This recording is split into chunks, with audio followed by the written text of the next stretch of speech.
A e din ti që në momentin e parë që ti merr abdes dhe del nga shtëpia apo nga puna apo nga zyra apo kudo që ti jesh dhe ti nisesh për në xhami, në çdo hap që ti hedh, shoqërohesh nga me lajket e Zotit?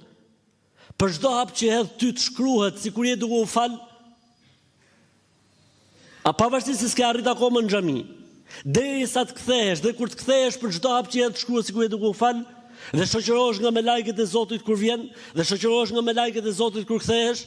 Dhe një vend special përgatitet për ty në xhenet sa herë që shkon dhe që vjen? Dhe se ty të shkruhet sevapi i haxhit nëse shkon me niyetin me fal farzin? Dhe se ty për çdo hap që hedh të shkruhet një sevap dhe të fshihet një gjuna? Sa herë që ndron një hap dhe e hedh dhe e kthen? E pse duhet ta neglizhojmë ne një gjë të tillë? Pse mos jemi ne gjëja e parë që bëjmë kur shkojmë në një punë, kur shkojmë në një shtëpi, kur shkojmë diku të pyesim ku është xhamia më afërt?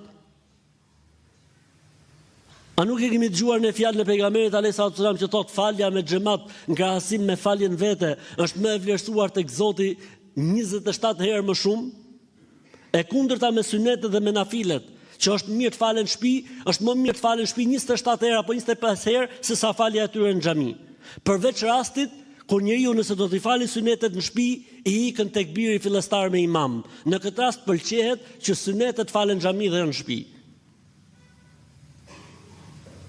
E kupton, çdo gjë është detajuar, çdo gjë është thënë në një precizitet që njeriu të di si të bëjë zgjedhjen e më të mirës.